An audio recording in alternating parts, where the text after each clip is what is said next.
As you board, please move across your car to make room for everyone, and kindly offer available seating to those needing special assistance. If you're standing, please hold on to the handrails and stay clear of the doors. They will be closing in a moment. Thank you.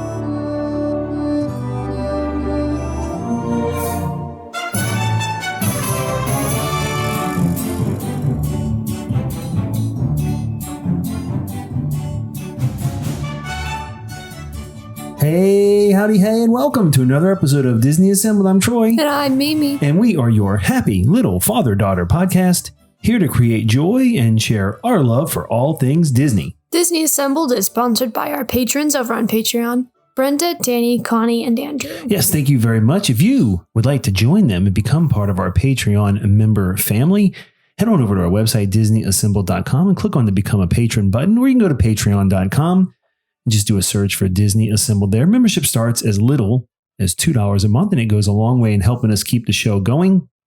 And you get access to all the free member exclusive content that we have over there. However, if you're looking to add additional Disney magic to your day, check out Magic of the Mouse Radio. Disney Assembled is extremely proud to be part of the Magic of the Mouse Radio family, where you can get all the Disney music you want 24/7, 365, and you can even listen to this show every Tuesday, Thursday, and Saturday morning at 9 a.m. Eastern. Check it out at magicofthemouseradio.com. In addition to the Magic the Mouse Radio family, I am so proud to be part of the Magic the Mouse News family. Magic the Mouse News has articles for anything and everything Disney related that you might want to read, so make sure you go check it out, magicofthemousenews.com. All right, yep, good stuff there. Lots of Disney news, and Magic the Mouse News, great place to get it. So, all right, Mimi, here we are. We have an episode this week. Anything you want to talk about before we get into the main topic of the week, or you want to tell everybody what the main topic of the week is, or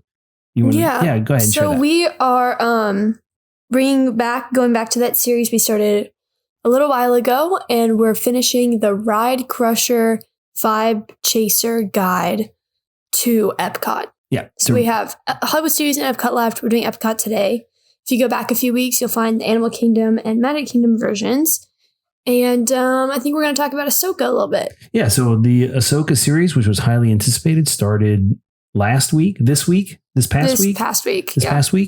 And we're going to give just for the first two episodes, sort of our opinion. We'll use sort of a template that we've come up with to rate and review Disney content. So we'll do that. We'll have our Disney Dad Joke of the Week, and we'll have our main topic of the week. I know you are just getting ready to start school. It's an exciting time.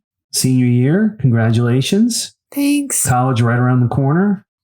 Maybe Disney college program at some point in your life. Maybe. You never know. Maybe. I know you've talked about that over the years. I'm very proud of you. And I know all our listeners who have been, if you've been with the show from the very beginning, you've been with, tracking Mimi's college journey. High school journey, all the way from the beginning to now. So yeah, congratulations on all that. We're really proud of you. Thanks. I am in particular, but I know our listeners out there who've been following the show, I'm sure, are very proud of you as well. So good luck with senior year. Looking forward to it.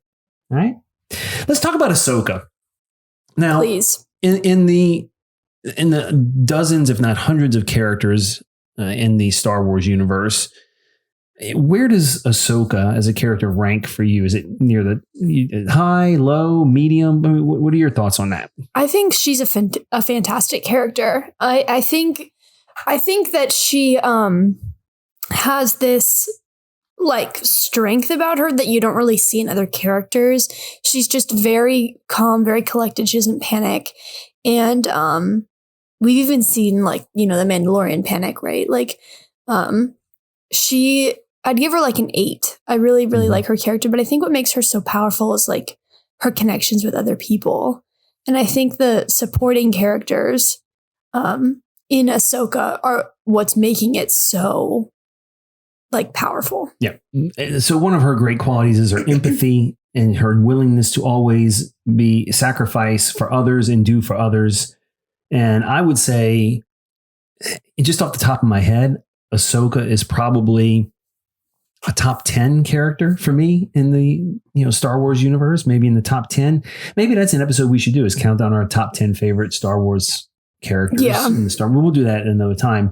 But yeah, I agree. Ahsoka is a fantastic character, and we're really excited to see where the rest of the show goes. But we're 2 episodes into Ahsoka. We're not going to really go into spoiler territory, I don't think, today, because I don't think we have to, but I thought it'd be neat. That's also something we do on the Patreon. That's true. Yeah, we'll do that. But I think, in one of our last episodes, we sort of went through Parks News and used our rating system about, the Parks News rating. But I don't think we've used have we used the Disney review? I think we did. We used it for the Mickey shorts, right? Yeah. So we're going to apply the same criteria to the first 2 episodes of Ahsoka. Okay. Do you want to do that? Yes. All right. Let's jump into that. All right. The first category, first rating, again, the first 2 episodes of the Ahsoka live action series on Disney Plus is 1 to 5. Was it fun? How much did you enjoy it from 1 to 5? I'm really enjoying it. I would give it a 5.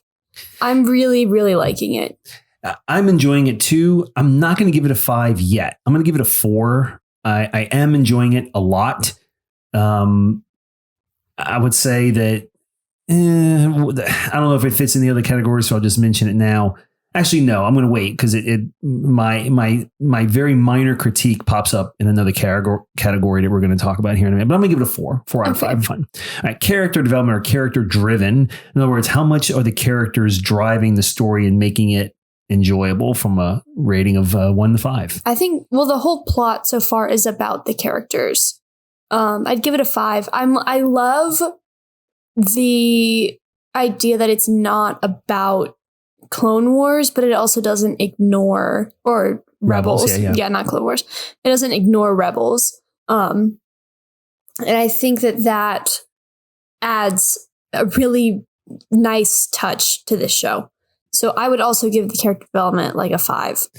Yeah, I think I'm invested in Ahsoka. I'm invested, not as much in Sabine. I think her live action character is kind of annoying, but like I care about her, right? Like I want to see what happens to her. Right. I think if you are familiar with these characters, and there's a lot of deep cut characters they've already used in live action from the Rebels series. And if you're not a Rebels series fan, you may not realize that some of these characters were already drawn right on the screen.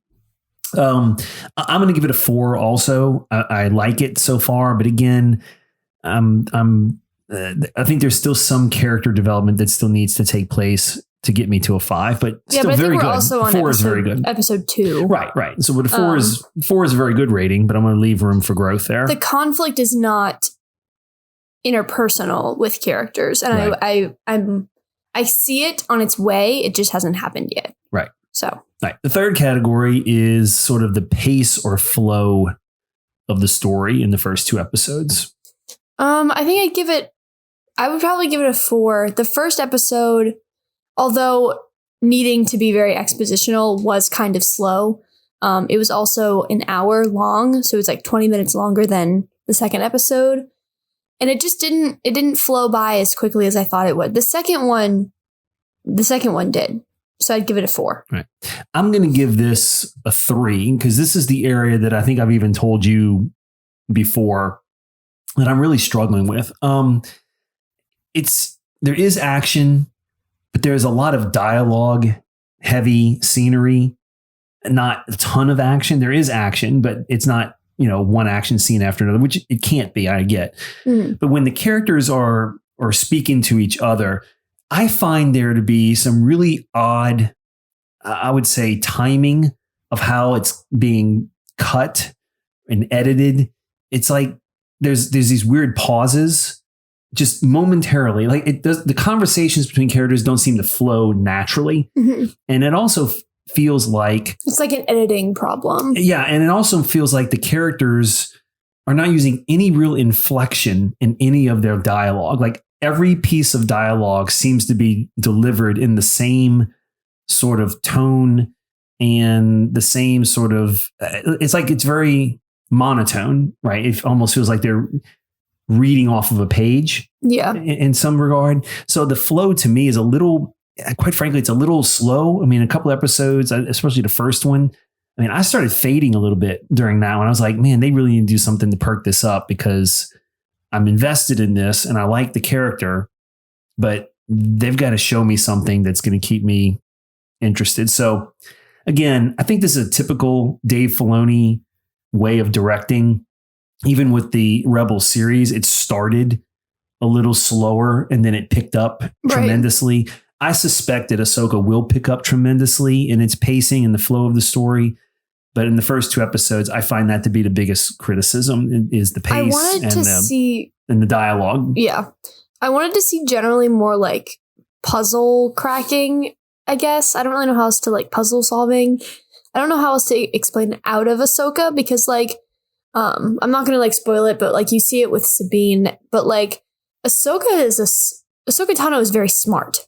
That is her like, you know, like top Jedi trait. She's incredibly intelligent. Right. They don't have to figure anything out. And they don't show her figuring anything out. Right. Like she goes on this whole spiel about how she found essentially the antagonist character and the villain and like how we got to the conflict. But like, I almost wanted to like see it all, like show not tell, because she's so smart. Like, how did she do it? How did she figure it out? How did she spy? Like, and I'm sure we'll see her do her like big spy thing later on in the series. But if we were going to do these expositional type scenes and cold openings, why didn't we start there? Well, if you didn't see the episode where Ahsoka was introduced to live action in The Mandalorian, you wouldn't know because that's where she meets up with. That basically ties into the first episode. Right. No, it does. Because like you do see a little bit of it when you see Ahsoka in Mandalorian, but that was in Mandalorian season 2 from almost 3 years ago. Right. Almost 3 years ago. We were still living in the other house when that episode premiered. Because I remember watching it in the other house and that just, I watched The Mandalorian. I didn't remember it. So I wanted to have seen Ahsoka do Ahsoka's thing. Right. All right. Next category, plot. Dumb or intelligent. I think right now it's a fairly straightforward plot. Yeah. I think there will be a plot twist. At least I hope there is, because if there isn't, I'm going to find that a little boring because you already know basically what they're trying to do. Right. What's supposed to happen at the end. Right. I don't know. I'm reserving. I think it's somewhere in between. It's not dumb, but it's not. It's definitely very easy. Yeah. It's easy. Very easy. I think what's going to happen is they're going to get to the end of what's shaking out to be the main plot at this point. I think they're going to get it resolved by like the 4th episode. And then something is going to happen that's going to snowball the rest of the series. I think it's going to be kind of like a Hawkeye scenario when you're like, oh, like this is going to be about this dumb kid who wants to learn whatever. No, and then it's like, just kidding. It's just like a spy show. I think the show is going to end up being a little bit more about Ezra than it is now because they've kind of hinted at it, but I wouldn't hate that. Right. I would say it's kind of in the middle. And the final category is, does it look, just the look of it, does it look cheap or does it look polished? It looks exactly how I expected it to look. It looks good. It is exactly what I anticipated, exactly what I wanted, exactly what I was looking for out of the Ahsoka series. It's very clean. It's very calm, very polished, just as she is. Out of 5 stars, what would you give the first 2 episodes? I think I'd give them like a 4 overall. Yeah, I think I'm landing somewhere around between a 3.5 to a 3.75. I'm not quite at a 4. I'm a little less. I'd say 3.75 stars for me. I'm really liking it. I'm liking it, and I am more invested in it than I was with the 3rd season of The Mandalorian. That's where I'm at. I'm really, really enjoying Ahsoka. But overall, very fun. Yeah. Yeah, it is a fun because series. I know it's going to get better, right? Like, yeah. It has to get better. Right. I look forward to the next episode. Let's put it that way. Yeah, for sure. There you go. You know what else I'm looking forward to? I don't know. The Disney Dad Joke of the Week. Oh. Yes. So before we get into the main topic of the week, are you ready for this week's Disney Dad Joke of the Week? Yes. All right, ladies and gentlemen, here it is. This week's Disney Dad Joke of the Week. Oh, boy. Mimi. You know, Dopey, one of the 7 dwarfs. He's bald. He wasn't always bald. He used to have nice, long, flowing, beautiful hair. But he's bald now. But he still owns his comb. He just can't part with it. Oh, okay. Get it? Yeah, that one's kind of funny. He still has it. If he doesn't have any hair, so he can't part with it. Yeah. Yeah. I like that one. Play on word. All right, ladies and gentlemen, that was this week's Disney Dad Joke of the Week. If you have a joke that is the dad joke variety and Disney focused, send it to us, disneyassemble@gmail.com, or send it to us as a message on any of the socials, Facebook, Instagram, TikTok, or Twixter, X, Twitter. I don't know. Twitter I think X, it's Twitter, X-Twitter. or X. Yeah, all at Disney Assembled. Good deal. All right. We got to jump into the episode. We're about 15 minutes into this sucker, and we're going to do the rope drop. Well, no, what is it? What is it? The Ride Crusher and the Vibe Chaser's Guide to Rope Dropping Epcot. To rope dropping Epcot. Right. We had like some sort of standard, like we had some sort of template for the last 2 episodes. Well, we're not going to use a template today. So what we're going to do is, we're going to say, look, you have to rope drop. I think at this point, people who've listened to the show, they probably already know what rope dropping is. So I don't, basically you show up early, they drop the rope, you get in before everybody else, right? You start the day before everybody else. When the park opens. Right. The park opens, you get in. So we're going to look at, if you're a vibe chaser or a ride crusher, what should you do at rope drop to get the most out of your day at Epcot? Now, let's define ride crusher and vibe chaser, because I think that might be confusing to some people. Why don't you describe what a ride crusher is? Yeah. So a ride crusher is someone who is there to ride all the rides. It doesn't mean that you're not there to take in the Disney moment. It doesn't mean you're going to be going all the time. It does mean that you want to ride all the rides and want to use your time efficiently so that you can accomplish all the things you want to accomplish, because it's okay to want to ride all the rides, but it's also okay to not want to ride all the rides. This is someone who just wants to like maximize their time in the park so that they can do both riding the rides and relaxing. Right. So basically get as many rides in as possible without driving yourself insane. Yeah. Yeah. The vibe chaser is... It's very scheduled. Yeah. The vibe chaser, they enjoy the attractions, but what they get the most joy out of is just soaking up the environment, the ambiance, the culture, the atmosphere. This being there brings them lots of joy, whether it's the sights or the sounds or the smells, just their presence in the park. They're just chasing that vibe. They want that cool Disney vibe where they just feel relaxed and chill and just joyful, right? Mm-hmm. And that's the vibe chaser. And so each of them has different objectives. And if they get there for rope drop, what should they do to maximize either their ride crushing or their vibe chasing? So who wants to go first? Do you want to go first with the ride chasing? I can go first. Okay. Well, so why don't you take the ride crushing part of rope dropping Epcot? Okay. So this is my controversial take. So you get up at like 6 a.m. and you get a Guardians pass. I'm not going to talk that much about Guardians because it's still virtual queue. So there isn't a whole lot for me to say about it. There's not much you can do about when you go. Right. Like in a perfect world, it's not virtual queue and you get up and that's the first ride you do. But that's not the case right now. So moving on as if it doesn't exist. Okay. So park opens and you are going to enter on the main side, not back by the France Pavilion. You're going to enter in on the main side. And you're going to go straight back into Norway. And you're going to go to Frozen because the Frozen queue, one, isn't that big on the inside. So if you wait for this ride for a long period of time, you're going to spend most of the time in the hot sun. And that's awful. That's not fun. Also, because this ride is the most popular with little kids. There are little kids everywhere. And I personally want to get in and out before the screaming children start. That's just my take. I would not want to wait in a 2-hour long line with, where's Elsa? Where's Elsa? I want to see Olaf. I can't handle it. I can't do it. I can't do it for 2 hours straight. So you're going to start with Frozen. This is a controversial take because you're not starting with Remy's, but I will elaborate on that like later. Okay. So you hit Frozen, you leave Norway, you're good. You're right next to Mexico. So you might as well the way I see it, like you could walk all the way to the test track, but by the time you get there, test track likely is already going to have a line. So you might as well go to Mexico in 3 Caballeros, get it over with. Cool, great. This is the point where you head over to test track because you're now probably at the point of time where early magic hours are over and the 30 minutes is up and the general public is about to enter. And this is the best time to do the test track because all the people who rope dropped test track, who got on it first and second thing, are done. They're on their way out of the ride. Or they're like right at the end of the queue. But the general public hasn't entered yet. So, test track, you're probably going to have to wait for a little bit, but not too long. By the time you get out, the park is going to be packed. This is the moment where you... Hang on.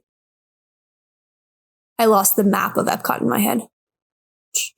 Yeah, this is the moment where you're going to head back towards Spaceship Earth and do Spaceship Earth. And then you're going to kind of reset your day, right? Like now you're back at the beginning at the front of the park. You can start over, chill out, whatever. Okay. At this point, it's probably warmer in the day, a little bit hot, a little bit getting a little tired. So we're going to make our way over to Seas with Nemo and Friends. It's short. It doesn't have that long of a wait and it's indoors. Then we're going to head over to the Land Pavilion. So while you're in the Land Pavilion, you're probably going to grab a snack and you're probably going to hang out for a little bit. And then you're going to hit the Land and Soarin'. You're going to have to wait for both of them at this point probably, but it's indoors. So it's a good, nice, long AC break before that like haul back to France that we're about to go do. We're about to go all the way back to France and wait in line for Remy's.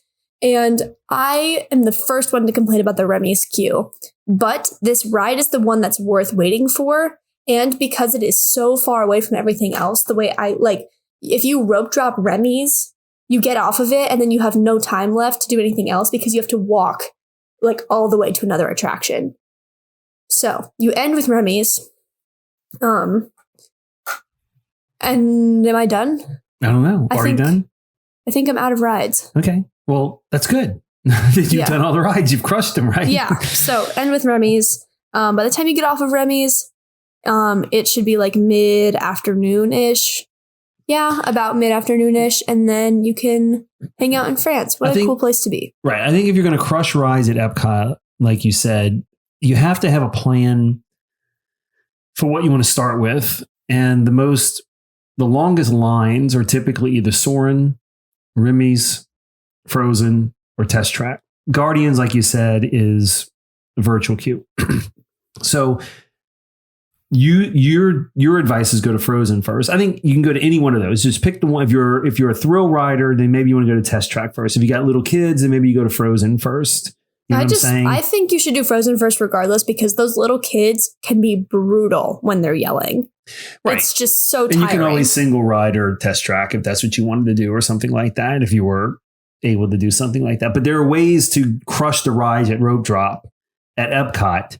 I think it just depends what you want. I agree with you. Frozen is one of the rides that if you're going to get it early, go do that early because the line does get ridiculously long and the ride does go down a lot, quite frankly. It's also the only ride in Epcot that has that longer wait time that I would not wait for. Right. Like I would wait for Test Track. I would wait for Soarin'. I would wait for Remy's. I would not wait for Frozen. So I would just get it over with. Cool. All right. Very good. Good advice. So if you're crushing those rides, rope dropping, I just give you a Epcot, schedule. So there you go.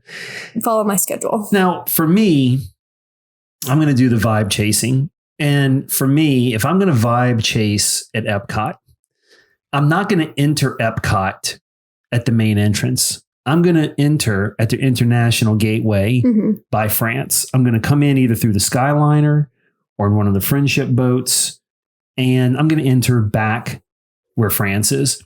And the reason for that is, to me, other than Spaceship Earth, the vibe of Epcot, the heartbeat of the vibe of Epcot is the different lands, different countries.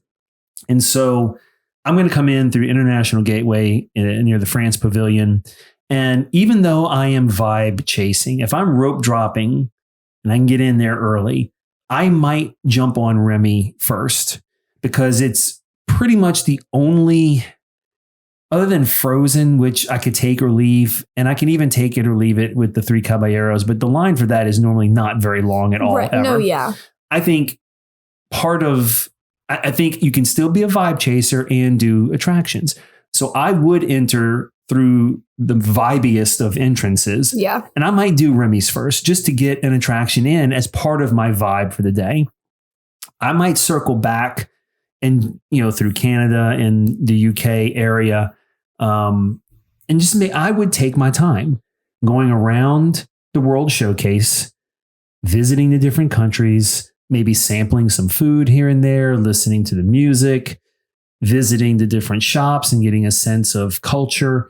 That's the vibe of Epcot for me. And I would take my time going around the different pavilions, visiting, having a good time, making my way all the way back over towards Mexico, and ending the day maybe with a margarita. Well, it may not be that long of a day, right? But ending over there with the Three Caballeros and we get a margarita or something, or a non-alcoholic drink, having a good time. But just enjoying myself going around. I'm not a big drink around the world person, because, I'm kind of too old for that stuff at this point.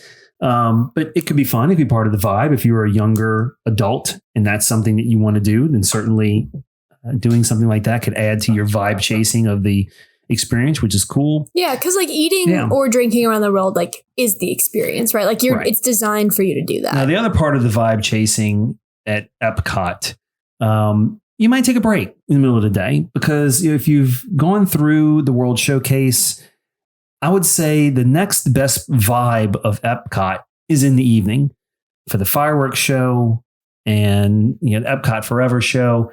And I think the area around Test Track and Guardians and Spaceship Earth at night is a huge vibe. It's a wonderful Epcot vibe. The lights are on. Spaceship Earth is lit up. It's doing its thing.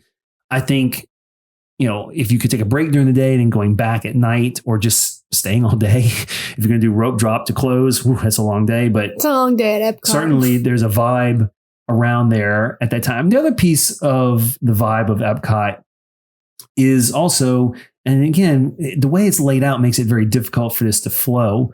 But you might be inclined to do Living with the Land or maybe the Behind the Scenes tour, which is not very expensive. And, doing that area over there on that side of the park where Nemo and Friends is and, Journey to Imagination. So to me, if I'm rope dropping Epcot, I'm giving advice for vibe chasing. I guess I would enter through International Gateway. I would potentially do Remy's Ratatouille Adventure, even though it's an attraction. And then I would spend my morning exploring the different countries around World Showcase, taking a break, and then just taking my time also and wrapping up my evening. I would probably wrap up my day. If I was going to do midday, I would go over by the Land and the Journey to Imagination area and Nemo. And in the evening, head over to the other side where Test Track, Guardians, and Spaceship Earth is to wrap up my day. That would be my vibe chasing. It sounds like an epic day at Epcot. Look, I love Epcot. And I love Epcot also. It's funny because, I would say a couple of years ago, the Magic Kingdom was I would say, what's your favorite of the 4 parks in Florida? I would say Magic Kingdom is definitely number 1. And I would say Epcot was number 2. To be fair, the vibes in Magic Kingdom are literally unmatched. They are. And the problem is I don't dislike any of the 4 parks. I know a lot of people love Animal Kingdom. It's their favorite park. For me, it's not my favorite park. But like you and I have said many times in the show, the park that we have not done a review of yet, which maybe we can do next week or the week after, is the Hollywood Studios park. I love Hollywood Studios. And that one is quickly climbing in our area of fun and enjoyment. And I mean, it is challenging Magic Kingdom and Epcot for me in a spot in the top 2. And it is really challenging those 2 for a spot in the top 2. There's not a single ride, with the exception of Millennium Falcon, that I wouldn't wait for in Hollywood Studios. Well, I love Hollywood Studios. Well, in terms of Epcot, though, there aren't a ton of attractions. I mean, there is the Guardians. Like you said, if you're the ride crusher, Guardians is a must-do. You got to get your virtual queue. But there's Test Track, Frozen, Living with the Land, Soarin', Nemo, Journey to Imagination. And that's... And Guardians is where it's at. So... Guardians is where it's at. Even if I were to tack on anything else to the Ride Crushers guide, it would be get up and get a Guardians reservation. And obviously, like, that changes your pattern of the day and like where you are. But it's so fun. It's so fun. You should try it for sure. And of course, Spaceship Earth, I think, is the perfect combination of both an attraction. If you're a ride crusher and a vibe chaser, it also gives you all the Epcot vibes. So if you wanted to do, if you had to pick one thing to do in Epcot that I think gave you both equal vibe chasing and ride crushing satisfaction, it's probably Spaceship Earth. Probably, yeah. All right, Mimi. I think that does time. it. Yeah, for I this think it's time to wrap up. Yeah, good job. High five. All right. How could our friends who are listening let us know about the show, what they thought about the show, what they thought about this episode, or maybe just get in touch with us to ask questions? Yeah. And how can they do that? Yeah, so guys, please send us an email, disneyassembled@gmail.com, or send us a message on Instagram, Facebook, Twitter, TikTok, all at Disney Assembled. But if you guys want to support the show further, the link to our TeePublic and our Patreon and our Buy Us a Dole Whip and all of that other super fun stuff is on our website, disneyassembled.com. Make sure to go check it out. Yeah, absolutely. And of course, all those things help the show. Patreon, visiting our shop, buying us a coffee or a Dole Whip. All that is very much appreciated. But the best thing you can do if you want to help the show and you want to help us spread the joy and create the magic is share our show with your friends. Share it on your social networks where you're a member. Tell your friends about it. And if you haven't done so already, if the place where you are watching or listening to the podcast, if you're watching on YouTube, hopefully you're subscribed by now. But if you're listening, if you haven't subscribed to the show on the listening platform that you're using, please do so. And if you have the opportunity to do a rating and review, please consider leaving us the kindest review and the best rating that you possibly can. We'd really, really appreciate it. It helps other people find the show. Of course, I mentioned YouTube. We do have a YouTube channel. We're up over 100 subscribers now. Good job on that, guys. Great. Thanks for joining. But yeah, you can also listen to the show on YouTube, youtube.com. We're at Disney Assembled on YouTube. Check us out there. We also put a bunch of shorts up on YouTube. So if you're in the YouTube Shorts thing, check out our YouTube Shorts. We have fun with that stuff. It's like on our TikToks. And we think you'll enjoy it. So check us out there. All right, Mimi, another high five? Yes. Good job. Great episode this week. Awesome job. Awesome. All right, ladies and gentlemen, thank you very much for listening. We really appreciate it. And until next time, See you real soon.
Ladies and gentlemen, please collect your belongings, watch your head and step, and take small children by the hand.